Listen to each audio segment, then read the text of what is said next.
Great Britain's acute group consciousness during its imperial heyday contrasts jarringly with America's group blindness today.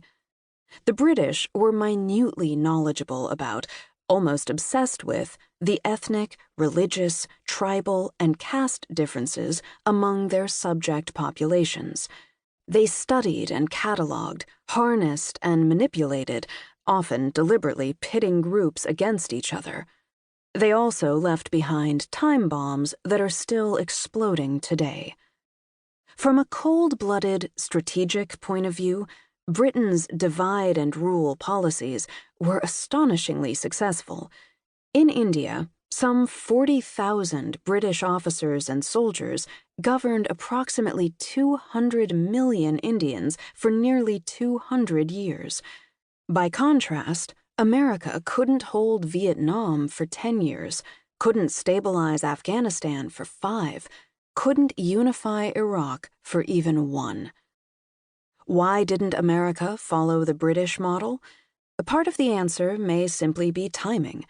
Great Britain's shrewd divide-and-conquer strategies arose out of the practical necessity of colonial governance, of having to administer large numbers of colonial subjects with a relatively small occupying force. By the time the United States emerged as a Cold War superpower, supplanting Great Britain on the world stage, the rules of the imperial game had changed.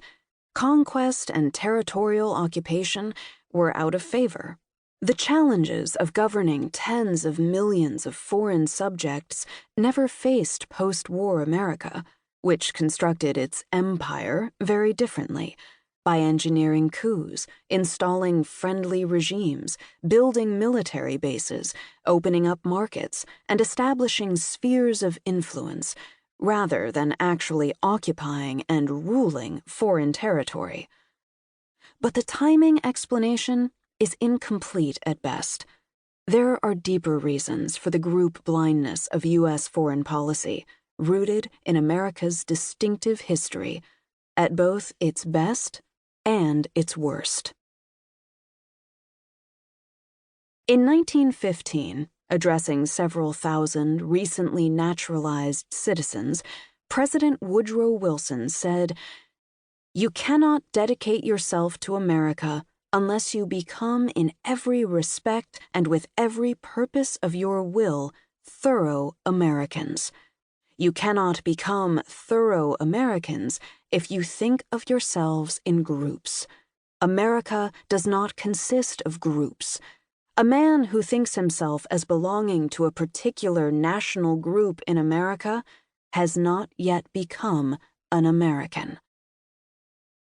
This is a classic expression of American group blindness, and it is astounding that Wilson could make this comment at a time when many Native Americans were still denied citizenship, Jews were subject to quotas, Asian immigrants were barred from owning land in California, Mexican Americans were being lynched in the Southwest, and blacks faced violence, terror, and degradation throughout the country in almost every aspect of life. Wilson was claiming that America does not consist of groups when he was himself a beneficiary and practitioner of tribal politics. Like every president before him, as well as nearly every holder of an important public office, Wilson was a white Protestant male. It was Wilson, moreover, who oversaw the racial resegregation of the civil service. Racism is group consciousness at its most repugnant, built on the premise that human beings can be divided by skin color into innately superior and inferior groups. Yet, paradoxically, racism is also a form of group blindness. Racial categories like black, white, and Asian erase ethnic differences and identities.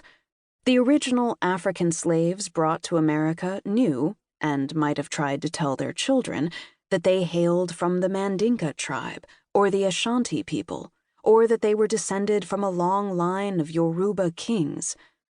But even as they were stripped of their rights to life, liberty, and the pursuit of happiness, America's slaves were also stripped of these ethnic identities. Slave families were deliberately broken up, and heritages were lost, reduced by the powerful to a pigment and nothing more.